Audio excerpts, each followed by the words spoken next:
First of all, I think that if you look at the Danish political context, as well as I guess every other European country and many countries in the world, there has definitely been the Greta Thunberg effect. Last year we had the national parliamentary elections here, and usually in a normal election, the main topics will be immigration and healthcare. It's been like that for as long as I can remember, but that changed radically last year, where we had what is now referred to as a climate action election.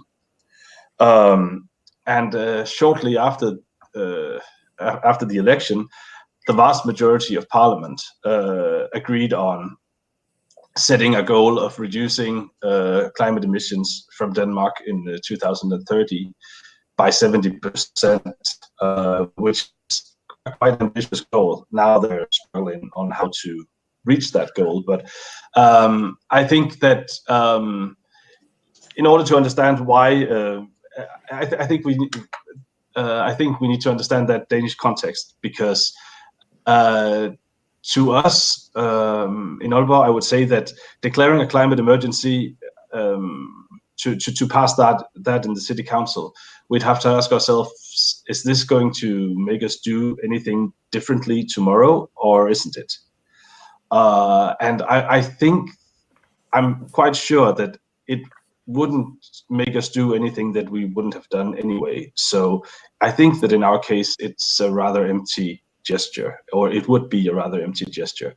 I mean, we could have done it, but I don't think anyone would have opposed it. But I'm not quite sure what the effect would be, because it is something that I think the entire city council is taking seriously, which I can easily see or clearly see has changed during the last few years. I mean, people have been talking about it, yes, but now it's integrated in every discussion. Like, we're building a new kindergarten, for example, and then you don't even need to. I don't even need to mention that we have to think of the materials we use, that we have to think of renewable energy and stuff like that, because it's sort of integrated in the way that it's being planned.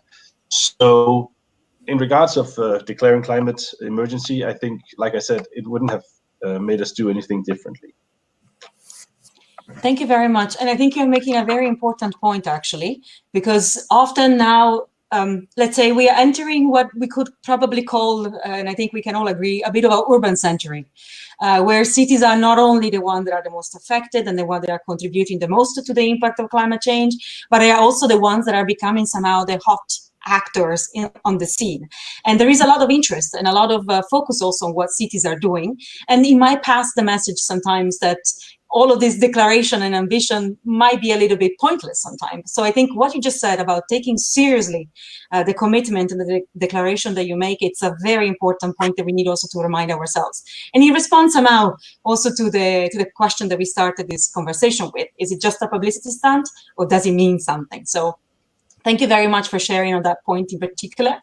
And I would like then to ask Maria Jesus also to share her opinion on this. How did that affect the situation in the Basque Country, Maria? Hello. I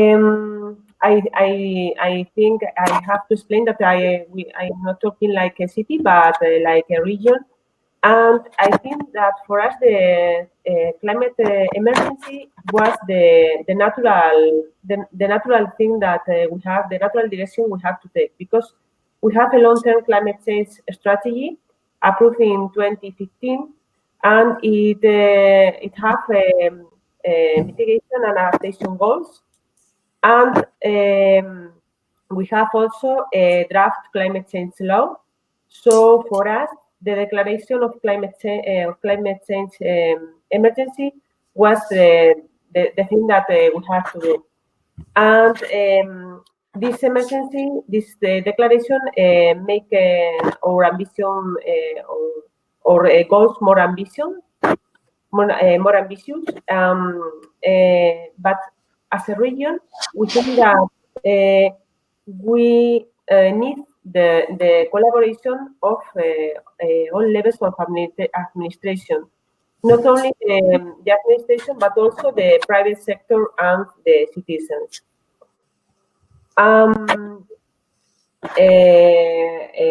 We think that as a regional administration, we have to be an example for other administrations. So because of that, is one of the reasons that for us, it's a good way to declare the climate change emergency. And for us, is in my opinion, the climate emergency should be understood like framework that facilitates action on climate change. I think that we have to see it like a space for opportunity, and we have to use it to work in collaborative way with other regions and cities. I think that a lot of people is in this way, and we have to use this situation to work in the challenge of climate change. Thank you very much. I think you brought up two very important points. One, of course, is probably mentioned several times in the past days in this conference, the importance for different local governments at regional or local level to exchange with each other, so to have a platform where you can learn from one another. And I'm very happy that today and later on, and I'm going to give you right now just a bit of a spoiler, we will have some space also to see tangible things that can be of inspiration and even maybe copied, perhaps in a imitation is the highest form of appreciation, they say, of what your cities are doing. So I think this is very important to continue knowledge sharing, not only within your local government, but across it. And the other point that you made about how multi-level governance, when it's actually structured at different level and it brings together some alignment and some coherence, how impactful that can be. So thank you very much for reflecting on that. Before we go to the next round of questions, I would like to know from Sylvia how things are going in our chat and in our poll. Sylvia, what's the situation? How many cities have been declaring climate emergency according to our participants?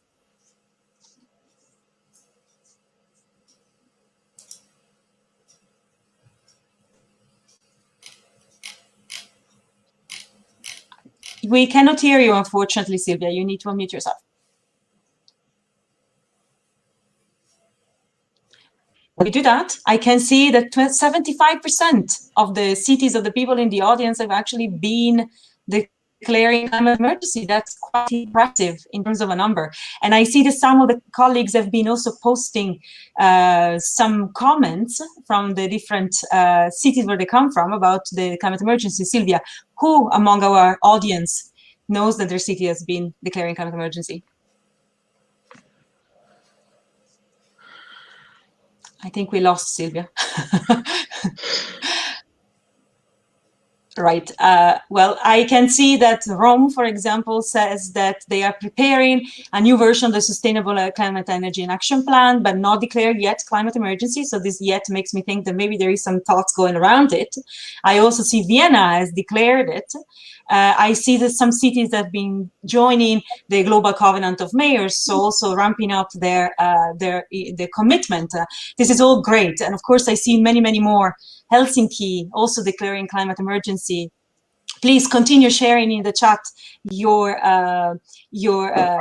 experiences and where you're from, and to share with us not only your thoughts but also your question by using the Q&A function.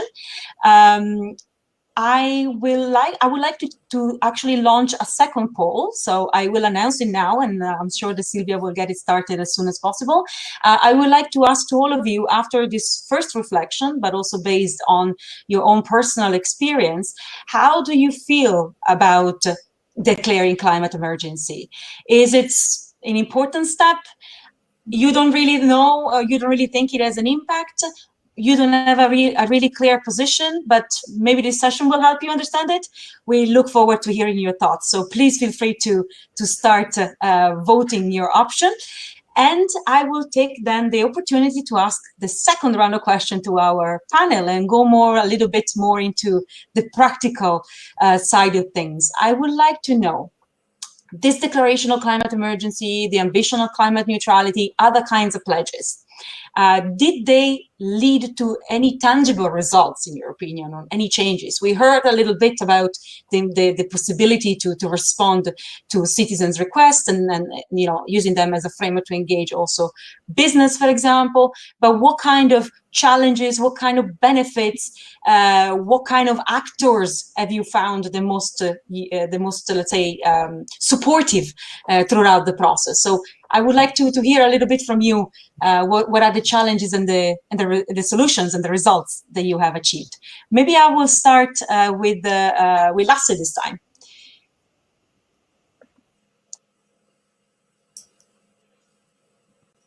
Excuse me, I was focused on looking at the poll. Yeah. No worries. What did you say? I ask tangible results and solutions, and what kind of challenges you have found until now, maybe also with your stakeholders in implementing your action. So we want to have a little bit also not only of the splendid things that you're doing, but also the things that you had to overcome to be ambitious in your city. Yes, I think we're facing some of the challenges that every other city in the world is facing, basically, that of course we have to prepare for climate change. We want to attract investment. We want young people to have jobs and a future.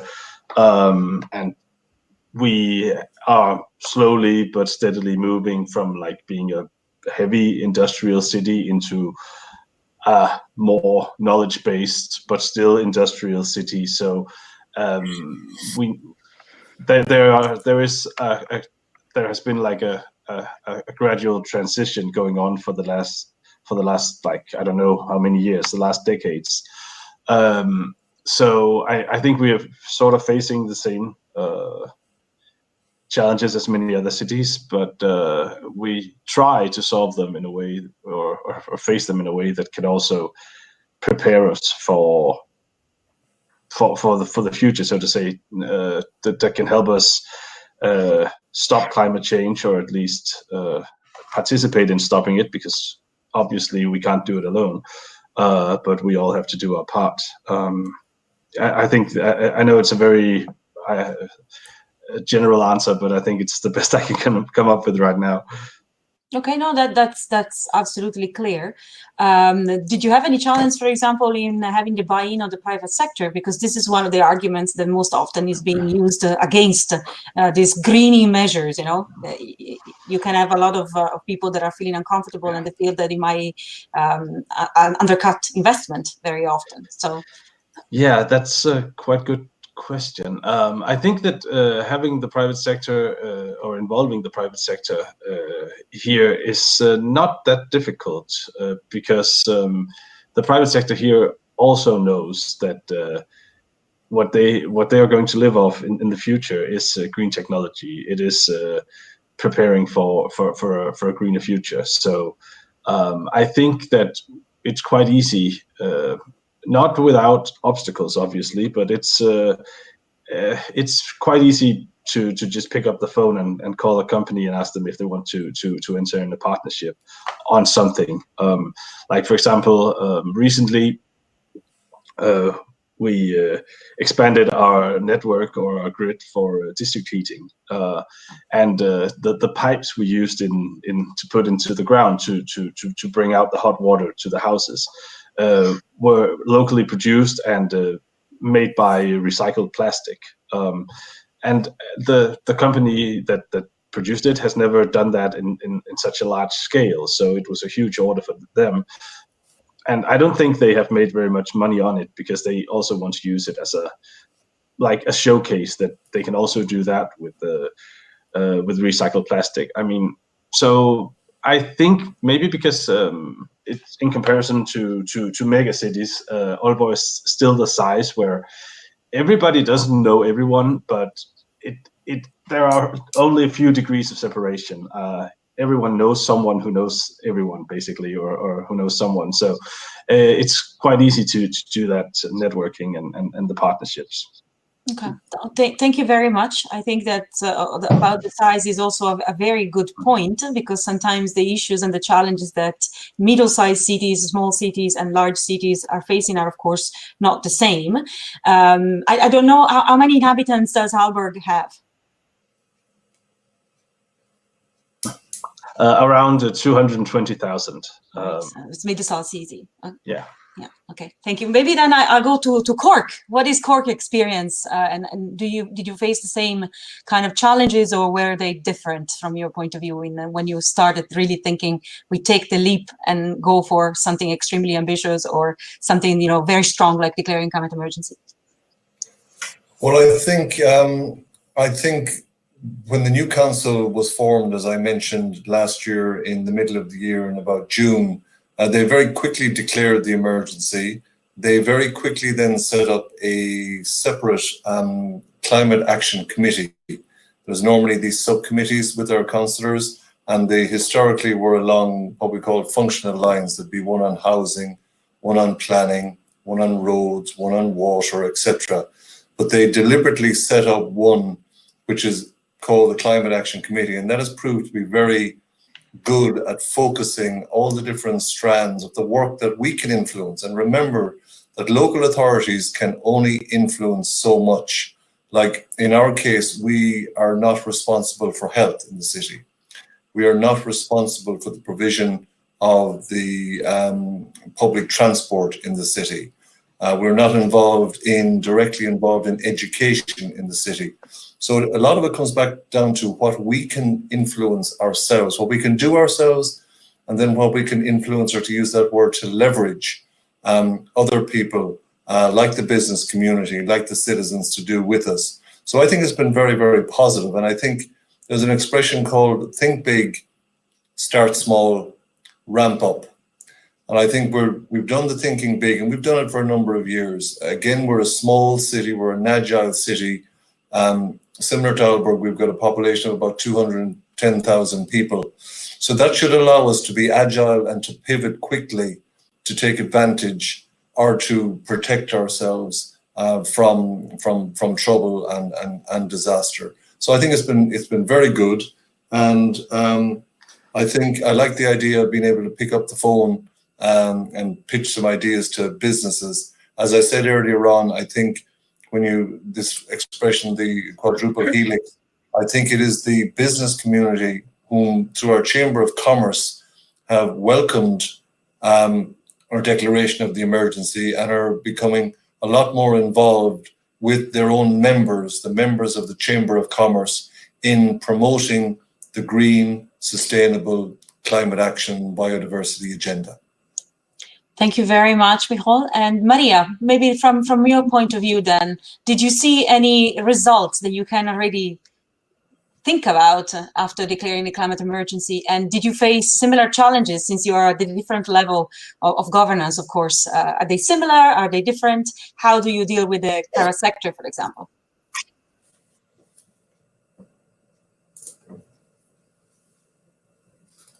We can't hear you. Okay, now, yes. Okay. As I have said before, for us, the declaration of climate change emergency is a framework. But now we think that we don't see the results, because the declaration has been yesterday.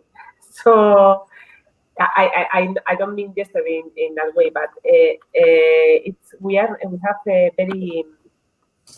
had a short time in order to see the results, and I think that we have to assess if those results are being or not, because we have been working in different ways in climate change for a lot of years, and I think that it's very important to know if this declaration has had special results or not. And on the other hand, I would like to remark too that in our region we have some cities that they are big cities, but we have a lot of small towns too.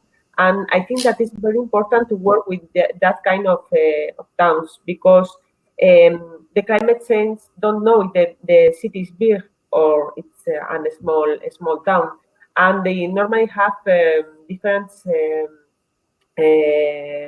funds or the funds for new projects are different. It's not the same thing in the big cities or in the small towns. So we have to take into account that those kind of towns have to be helped in order to face the climate change. Thank you very much. I think you're absolutely right. There are, of course, there are different issues and different contexts if a city is small or big, but in reality, the impact can be the same, and maybe the capacity is not there as much as you would have in a big city, both in terms of resources, but also of skills and the amount of people in the administration that can support these processes. And as far as I know, I think the Basque Country is particularly virtuous from this point of view. I know you've been supporting a lot of your municipalities in developing their own sustainability strategies, their own climate action plans. So I think this is a very good example of how multi-level governance can really be brought into practice to support also the smaller communities. I want to remind everyone to use the Q&A chat. I will open up the floor for questions very soon. So this is your chance from the audience to ask questions. I see that we have already one there, and I would like to collect a few more if it's possible. And while you type down your question, maybe I'll go to Marta then to talk a little bit about the challenges that Warsaw has been facing, of course, a much larger scale city from this point of view. And maybe Marta, if you could reflect on the challenges, but also tell us a little bit about what is potentially the role that a capital city can have in maybe bringing along some other municipalities around you. So I will say that Warsaw have 1.8 million people, to say about scale. And the city of Warsaw is divided for 18 districts. So we have also 18 districts mayor. And for me, why this declaration about climate emergency is important, we show the coherent vision of the city development. Because as you can imagine, if you have one mayor of Warsaw, then 18 mayors of districts, you have to have clear strategy for the city. What is important, we have also in Warsaw, because you talk about different stakeholders, we have in Warsaw quite a lot of companies with core in different countries. And we see that it's easier to talk with company who has core business, for instance, in France or in Scandinavia, because for them climate is something natural. Also you mentioned about role of the capital city. Yes, I think that it's very important, because a lot of different municipalities look what we are doing, especially after this summer when Mayor of Warsaw was a candidate for president of Poland. So now we are, our move is analyzing in whole country. So sometimes I don't feel like working for local authority, because what we are doing is always on month of whole country.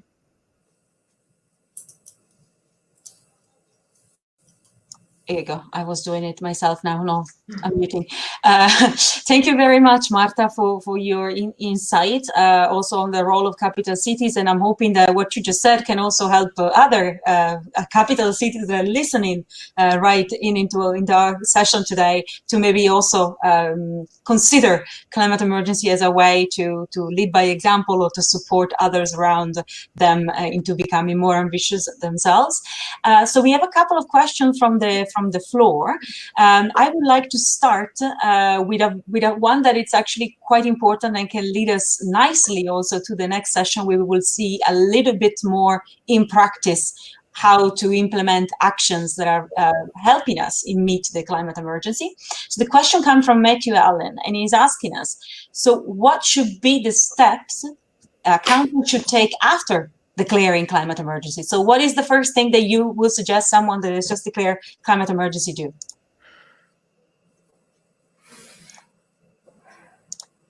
Who wants to start? Please. Hi. Well, the steps that we carried out in Cork is after we declared the climate and biodiversity emergency, we very quickly finished off a climate change adaptation strategy. Now, we had to do that, all the local authorities, of this 31 local authorities in the Republic of Ireland, we had to do that anyway, but I think this gave us some extra impetus and actually brought a small reality check to the whole idea of the declaration of the emergency, because as somebody has already said, it's very easy to write this down. It may be easy to get it passed in local government, but to actually then draw a strategy up around it and say, okay, we've identified the problem, what are we going to do? Now, we have done the adaptation bit of it. We will be doing a mitigation strategy as well, and both of them will come in under the umbrella of a climate action plan. But just to repeat, all of us local authorities, our municipalities, it's our job, and it's always been our job, to protect our cities and protect our areas. We've always been looking at, and you just look at what the Dutch have done historically, we've been looking at, dealing with the sea, dealing with rivers, dealing with all of the things that nature is able to throw at us. So we've always been doing it. But now, because it's getting more frequent or more serious, or different types of weather events or different types of disasters, we really have to start thinking in a slightly different way about it. So to answer the question very quickly, first thing we did was to set up an adaptation strategy, and that began to focus the minds on what we could do to protect ourselves. And now the mitigation part of it is, what can we do to stop the CO2 equivalent happening in the first place?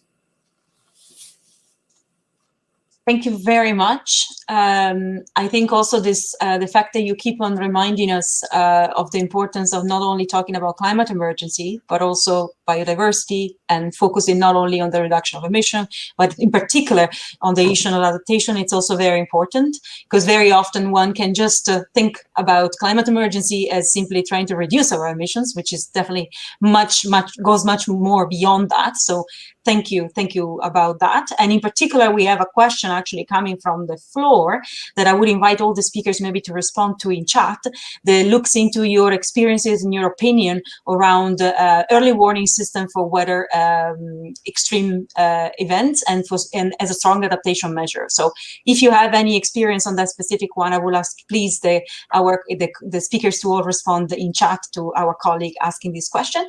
But maybe to continue talking about what to do next. Marta, what did you do next in Warsaw? As I said at the beginning, the climate emergency was adopted during the same council session when we adopted Warsaw Adaptation Strategy to Climate Change. So it was doing in the same time, but next steps is now we are preparing new green action plan for mitigation, so cutting CO2 emission, and designated this path to the climate neutrality. And I think that we all have to have in mind that environment in the city is not some kind of luxury, and the protection of environment is not a cost. Environment is for us the strategic resource, and this protection is simply an investment in better quality of our life. So city simply should be a part of the environment. Thank you very much. Maria, you already told us that from your side, of course, this is quite recent and you don't know yet what the results are, but I have a feeling that nonetheless, you have been keeping track of what's going on. So after declaring climate emergency, what is the first thing that you think a city, local government, or regional government should do?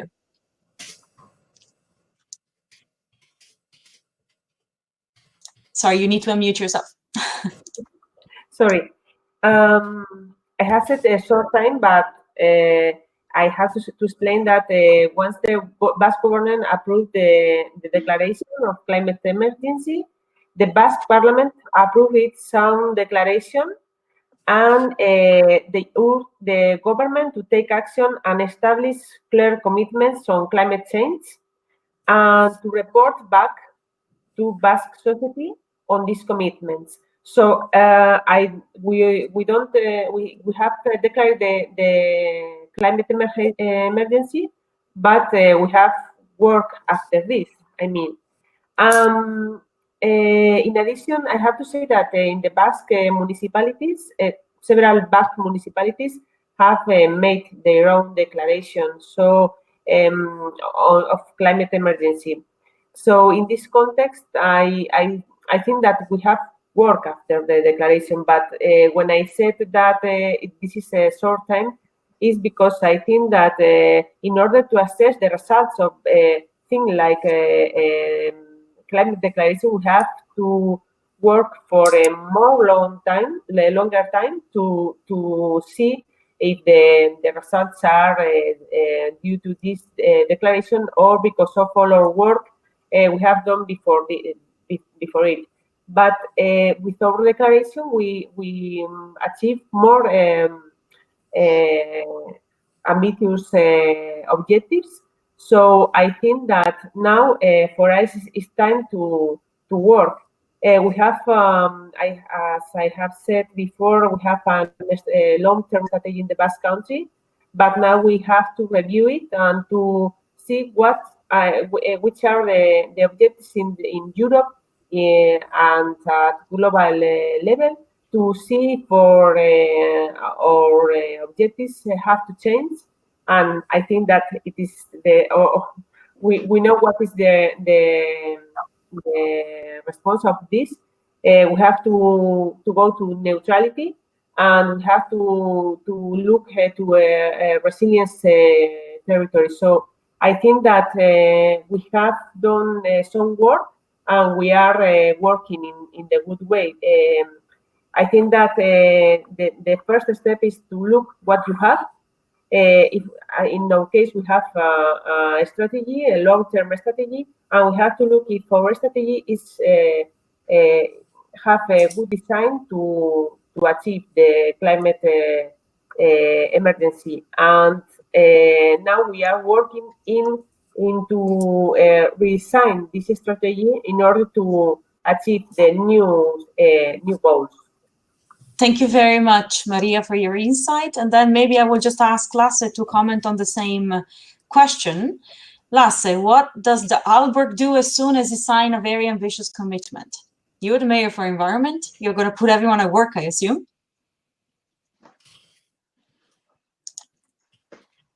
I'm afraid we can't hear you.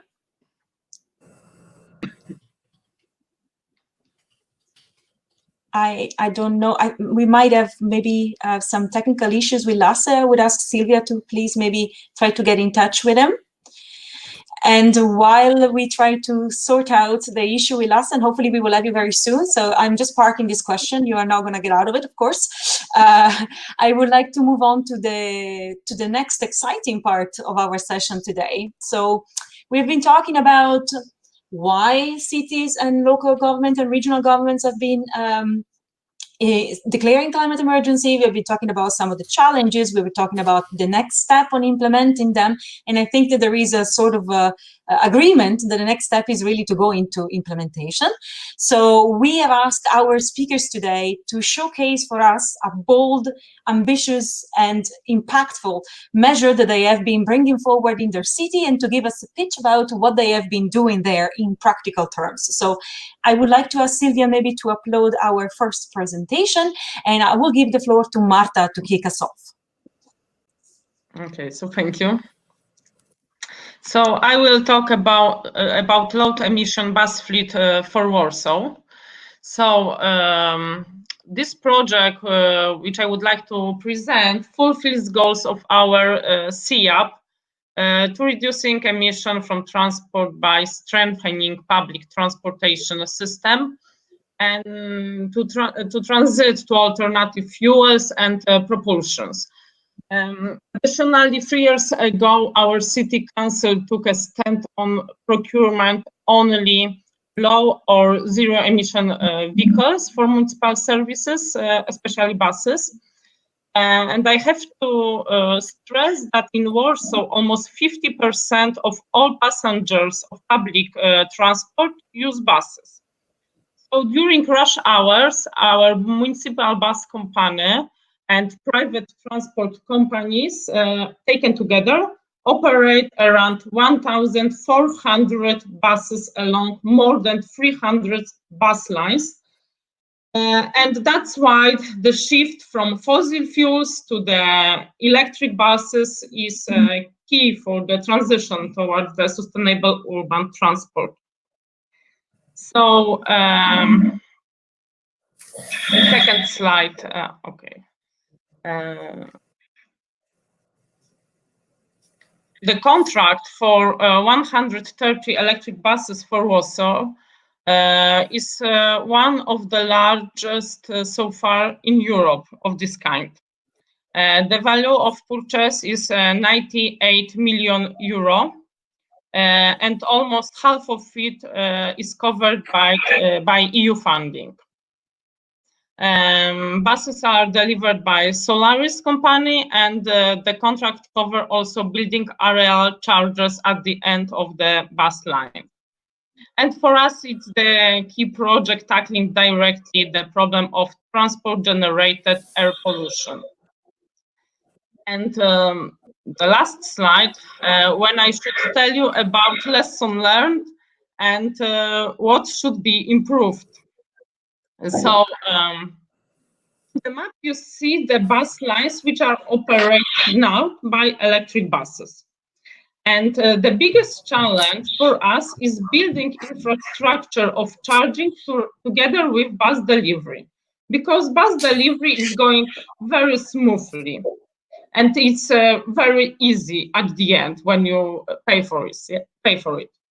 But when we start this project, we thought that we will build the infrastructure in the same time. But now we faces a lot of problem with permission. And it's not a problem to receive permission from energy supplier for these chargers, but to make an agreement between city units. That's why I stress that this coherent vision, this cross-departmental cooperation is crucial, because at the end, we cannot agree, we cannot obtain permission, one city unit from another. So our municipal bus company decided to build charging infrastructure in their depots, because the whole procedure in the depots takes, with public procurement, takes 6 months. And when we would like to put the chargers on the street, when we've got different units responsible for this place, we sometimes need 2 years. So years ago, we were afraid that we will have electric buses, but no places to charge them. So that's why I think that in a big city, really this strong leadership, this vision is really needed, because without that, everyone is hide with their procedure and always try to say you that he is right. Thank you very much, Marta, for showing us how Warsaw is taking its ambition into action, and also to talking about one of the very impactful sectors in terms of emission, which is transport. Thank you for taking us through the journey and also the challenges that you have faced. I would like to now ask Michal to share with us how pitch one of his solutions that have been implemented after declaring climate emergency in Cork.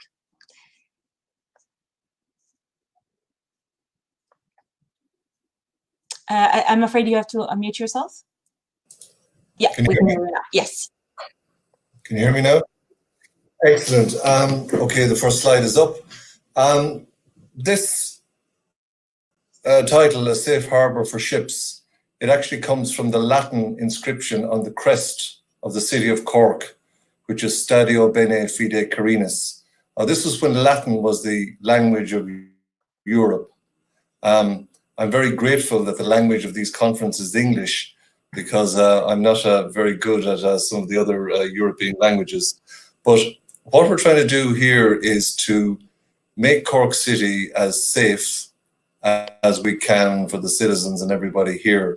And it goes right back to the motto, as I said, a safe harbour for ships. Next slide, please. I can do it myself. Okay, just to give you an idea, people don't know where the city of Cork is. This is an old map in Latin as well. And Ireland used to be known, and is still known in some circles, as Hibernia. That is a Latin for the land of winter. Probably one of the reasons that the Romans never paid us a visit, I think, even though we were very close to Roman Britain. So what we have had recently, and I think my slide is trying to say, is that we are now maybe turning back into a slight land of winter, in the sense that we have had a lot of severe weather events over the last number of years, which has really caused us to think about the causes of them, what we can do about preventing them, and what we can do to safeguard our citizens. And I think that's where the climate action adaptation strategy comes into place, as I've already mentioned. The next slide shows that photograph there was taken in March of 2018, where we had a very unusual and, for us, severe snowstorm. It was called Storm Emma, and it was known as locally in Ireland as the Beast from the East. It basically paralyzed the entire country for a number of days. Now, we got good weather warning on this, but again, this is something that we're not quite used to. As also in August of this year, we had 2 post-tropical storms in Ireland. So again, we're not used to this. So what we're trying to do is we're trying to adapt and we're trying to mitigate. And then my last slide, it's very difficult to read this, but just take it that it's a map of the center of Cork City, and all those little icons, what they represent are critical infrastructure, not just for the city, but for the region, and sometimes for the country. So we have airports, we have ports, we have a hydroelectric dam on the river, we have oil refineries, we've got a large harbour, we've got third level education, we've got industry, manufacturing, retail, and obviously 210,000 citizens. So just to finish off, I think what we need is we need excellent leadership from what I would consider the quadruple helix, which, if you look on the right-hand side of the slide, you have the cities, the municipalities, research and education, business and community. And it's only through the good working of all these 4 strands will we end up not alone protecting our own city, but actually helping protect the rest of Europe and the rest of the world. Thank you. Thank you very much also for reminding us how, of course, local governments have the role of leaders, and they have the role of also support their community, respond to the different requests that are coming from them, and lead by example very often, but also to provide services. And how does that relate also to this infrastructural aspect? So it's not just about trying to make our climate better. It's really very much embedded into the quality of life for our society, also in terms of the different services and infrastructures that the citizens are using and the businesses are also using in our societies. So thank you for that. And I can confirm it's not that cold in Ireland. So I think that the name Hibernia given maybe was not very fair to you. But thank you very much for your contribution and for showing us what Cork is doing to implement really the response to the climate emergency on its territory. I would now like to go to Maria Jesus, maybe, to see a little bit what the Basque Country is doing in practice. Okay. I present you the LIFE integrated project, Mannheim2020. And in order to understand the project, I have to say that Basque Country is being and will be affected by the climate change, mainly by rise in the sea level, affecting ecosystems and municipalities located in the coast. Secondly, by changes in the rainfall system, reducing days on gentle rain and increasing heavy rainfall. And thirdly, by progressive increase in temperature. So the need of action for us is evident, and not only in terms of mitigation, but also in terms of adaptation.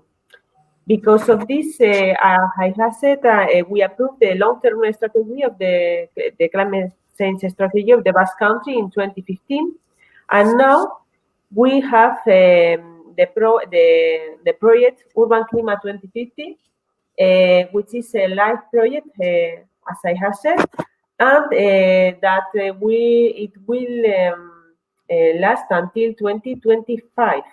So we now are developing this project. This project will help us to deploy in our long-term climate strategy and at the urban level. So in this project, in addition to working on updating the Basque Country long-term strategy, as well as sectoral policies in water, in energy, in health, and in territorial planning, we will develop different pilot projects in different locations. So in this presentation, I will talk about 3 different projects. The first one is in Zarautz. It's like the Zarautz is have a problem because the first urban line of the town is very close to the coastline.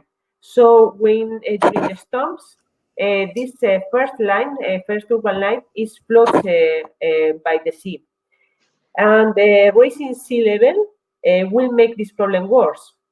So as pilot project, we will install monitoring system, and we think that this system will facilitate us the collection of information and to improve the predictive and early warning system. So now I have to say that we think that this kind of measure is very good for adaptation.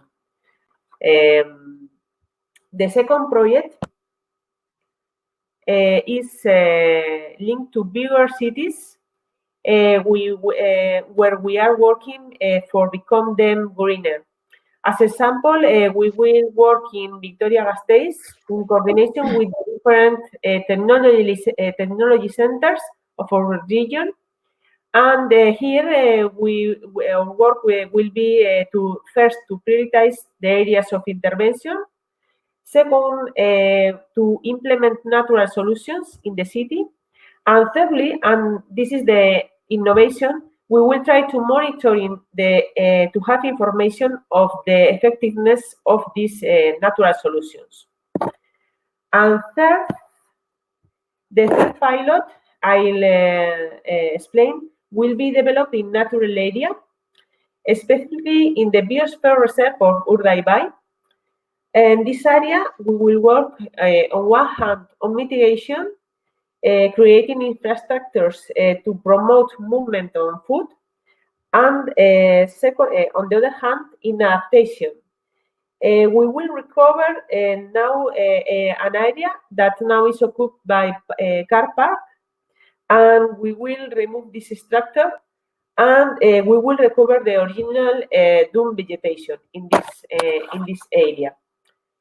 The project would also try to improve climate governance as well as monitoring of variables related to climate change through a climate change hub, and we will develop actions for the awareness of citizens, and we will train the administration in order to have bigger knowledge about climate change, in order to have the capabilities to work in this challenge.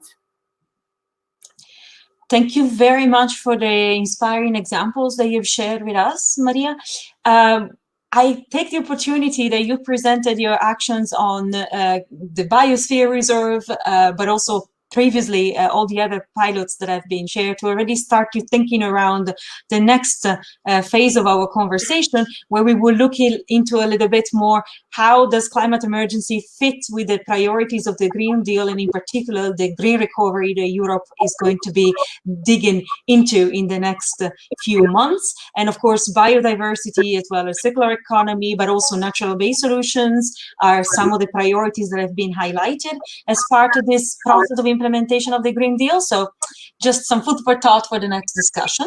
But before we go into that, I'm very happy to see you again, Lasse. Welcome back. I'm glad that we managed to unfroze you. I would like to give you the floor then to showcase your pitch for the project that Aalborg is actually implementing right now to tackle the issue of the climate emergency. The floor is yours. Thank you. Can you hear me now? Ah, great. Thank you. Yes, I'm going to speak about what we call Green Hub Denmark.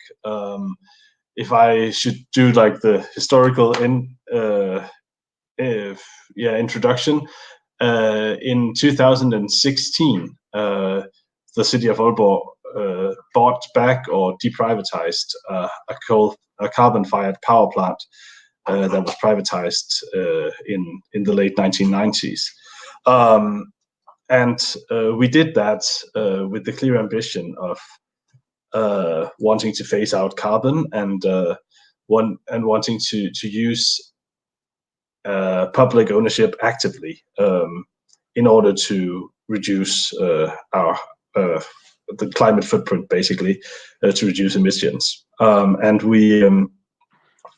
we decided that we did not want to go from carbon to biomass, but rather to true green technologies, such as heat pumps and wind turbines, geothermal energy, and solar power. But enough about that. That's just like the introduction, because with the power plant came a huge area where there are now piles of carbon and huge boilers, ovens for burning carbon. So when we reduce the use of carbon, then that gives us a lot of space that can be used for something else, and that's what we call Green Hub Denmark, and that's what I'm trying to get into. If we look at the challenges we're facing, like I said before, they're quite similar to I'm sure to what other cities are facing. We need to act. We need for something new to happen, both in terms of the way we produce energy, but also the way we produce everything else. So we have to make some major systemic changes, and I cannot in 3 minutes get into how they have to be. Also, Denmark has a need for testing facilities for new green technologies. And since the power plant area is like an industrial area already, we're thinking that it can be used for that. We through different partnerships with different sectors, what Mikhail referred to as the quadruple helix earlier, we as a city and the what do you call it? Like the water treatment plant and the drinking water plant and the district heating plant that are all owned by the municipality participate in partnerships, as well as the harbor of the port that's also owned by the city.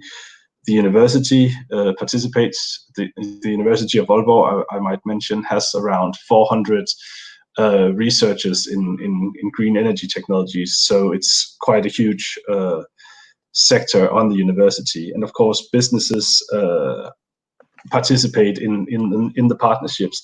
And recently, just 2 weeks ago, Kommuna Fikse Masuk, which is the capital municipality of Greenland, entered in the partnership as well. So now it can have like an Arctic dimension, that if you want to try new technologies, it can actually be done also in Greenland.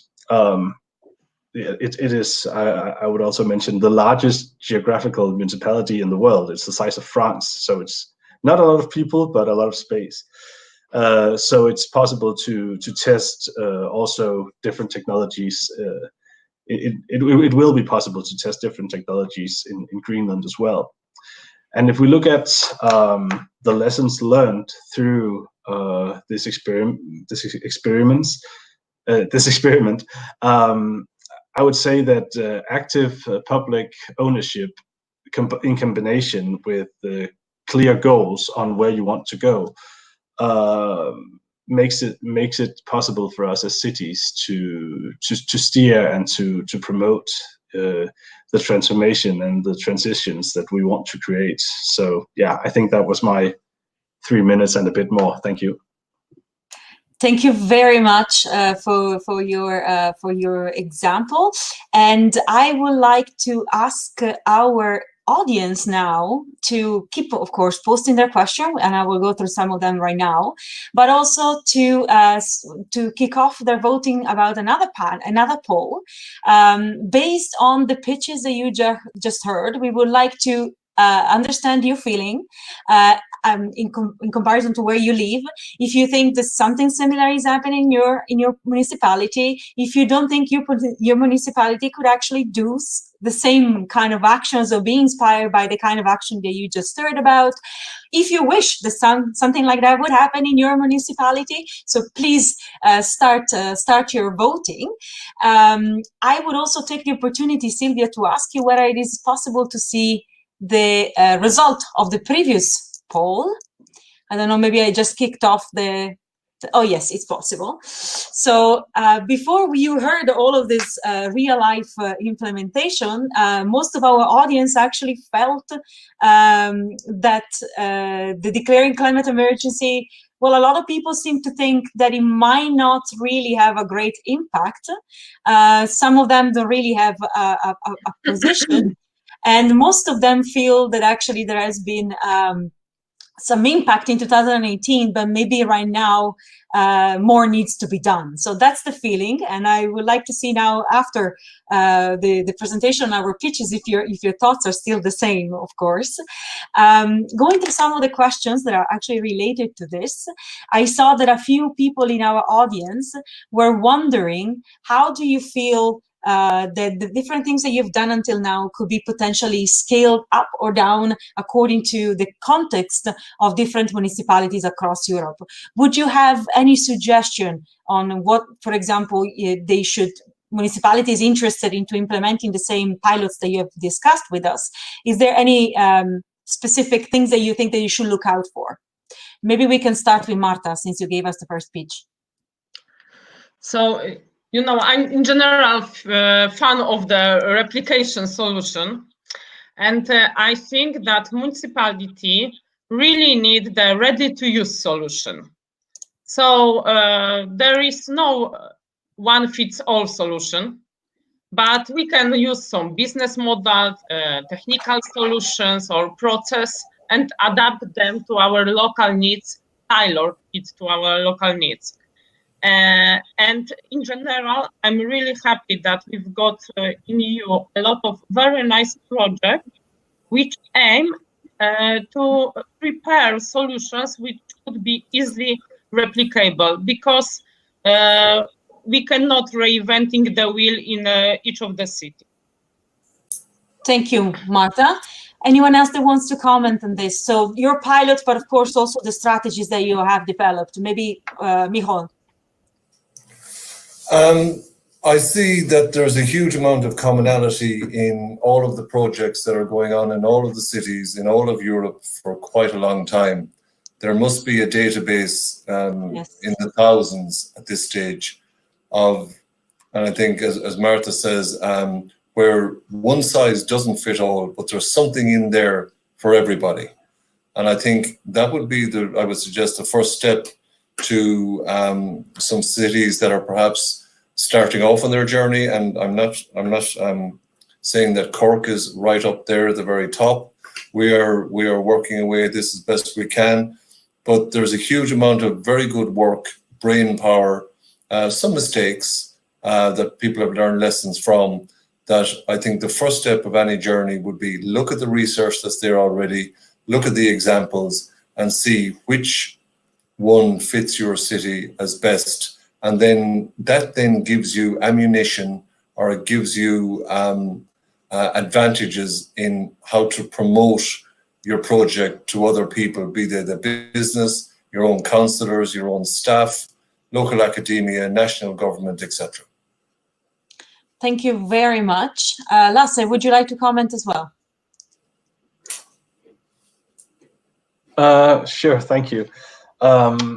Yes, I agree with what we've heard just now, and I think that just to elaborate on something Nicole said, because you mentioned the mistakes that you also make. We all make mistakes, and I think we and instead of trying to hide that, I think we should also try to learn from them and to share them with each other, that we've tried something that maybe didn't work.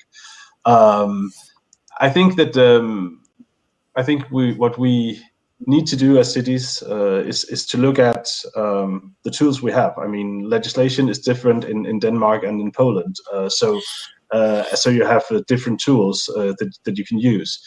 But I think that the example that I've tried to put forth here, that if we as cities use the tools we have, like utility companies, to promote the transition that we were trying to create, I hope that that's an example that can be copied to both a mega city and a smaller city as well. At least that was my intention. Thank you very much. I think you are right. There are a lot of databases and platforms with a lot of good practices, but maybe we should have one for bad, or let's say not so successful practices. Maybe like a shipwreck compendium could be quite useful and interesting for others not to make the same mistakes. I think it's a very important advice. Maria, any comments from your side? Okay. I think that we have a lot of years working in doing networking with different municipalities, and one of the things is to transfer the knowledge about the different practices. And in our project Urban Clima 2050, we will work with 7 municipalities, 3 capitals of the Basque Country and 4 small towns, but the objective of the project now, the first objective is to develop a pilot project, but we have another goal to transfer our knowledge to all the Basque Country. We have identified different areas where our pilots could be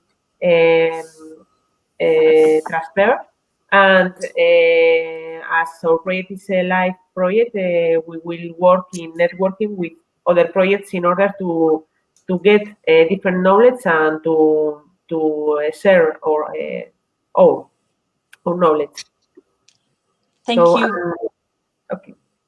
Thank you very much for your comment. I see that we are getting closer and closer to our end, but there is still one important question that I wanted to share with you, and in particular is, how do you feel that now, because of the current situation, climate emergency, is it still the most effective tool that we can think of to stimulate the green recovery? How does that fit into the current situation? And would you declare it again? So maybe I would like to start with Michal. I would certainly declare it again. I would suggest that my local authority declare it again. It's quite a good tool to concentrate the mind. But the problem is, or the potential problem is that you cannot just stop at declaring it. You have to do something about it. Like with COVID, no country, very few countries actually declared it as an emergency and then sat on their hands.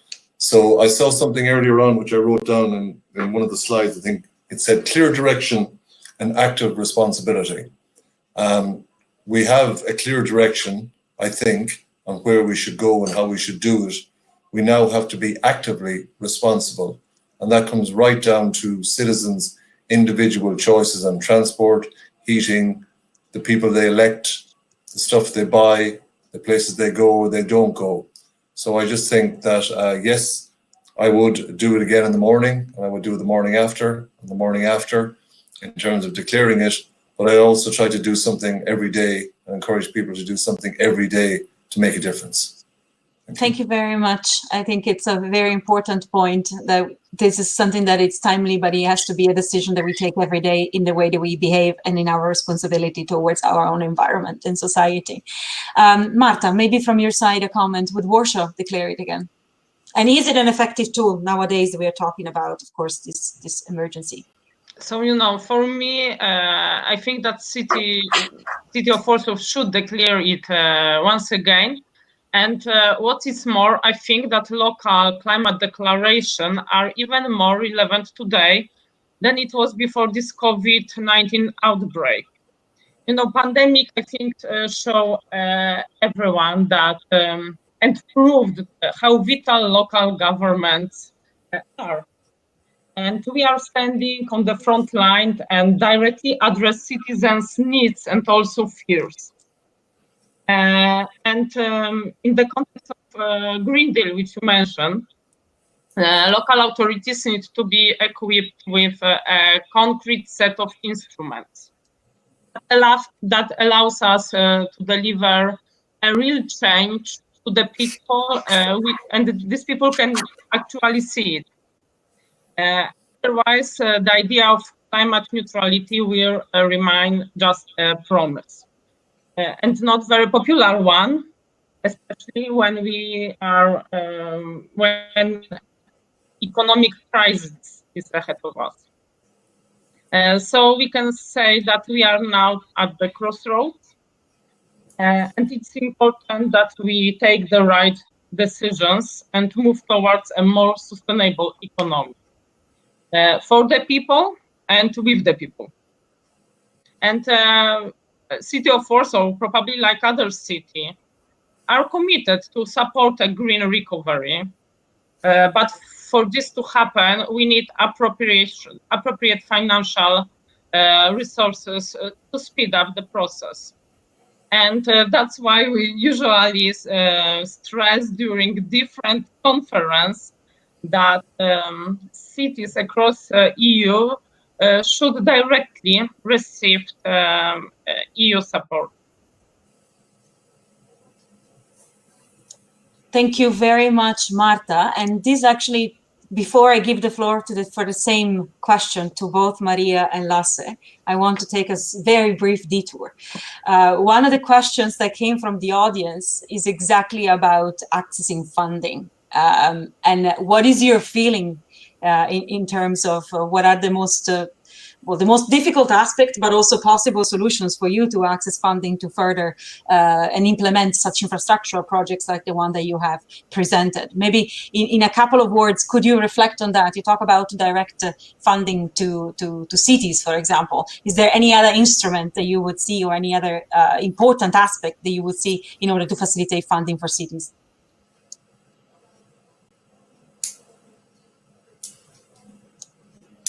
I'll ask maybe again, Marta, since it was your point. So as I said, I think that direct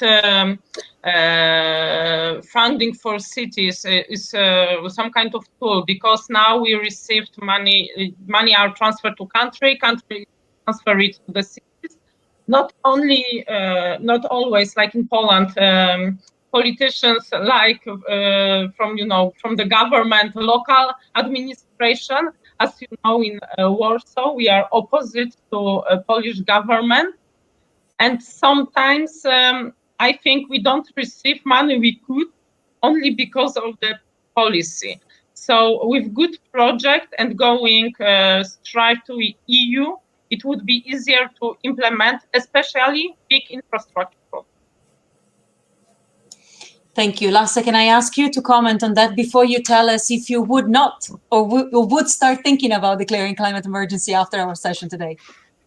Yes, first I would like to say that it sounds terrible what Marta is telling us, that apparently the Polish government is punishing the City Council of Warsaw for being in opposition to the national policies. That's completely appalling, I would say. I think the idea of funding cities directly, with the EU funding, I'm not sure how that would work in practice.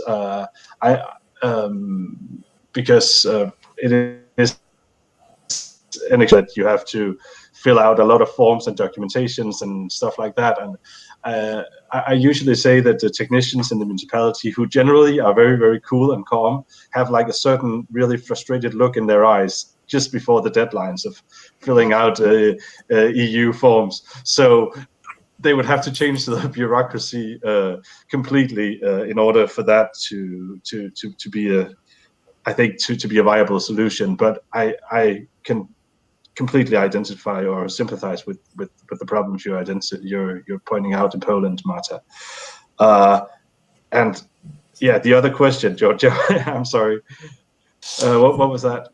If you would or would not consider now declaring climate emergency, you can think about it. I give you 1 second, one comment from my side on what you just said. I think that now with this provision of development of national recovery and resilience plans, there is a very good opportunity to somehow leverage the great options that multi-level governance can bring us to our table, and really try to be more consistent and more coherent with what local governments are already doing to try to tap into it. I think that option we had with the development of the national energy and climate plans in the past years, it was not maybe as successfully as it could have been taken as an opportunity by all the different member states. And I really think that now we have this crisis, which is of course very bad, but we also have an opportunity to align a little bit, not only our plans, but also our actions to deliver on our climate neutrality targets. So I really hope that that can be strengthened for the future. So those are just my 2 cents from my side. So I gave you enough time to think. Would you declare it? Would you consider it? Yeah, that was a good point you just made there, Georgia. Well, of course we would consider it, not because I think it would make us act any differently tomorrow, like I said before, but I do see the value of adding one more city to the declaration. So in that sense, yes, in that sense, it consider. Thank you very much. Before I give the floor to Maria with the same question, I wanted to just let you know what the results are about our latest poll, the one about your pitches. Sylvia, could you please share the results with us?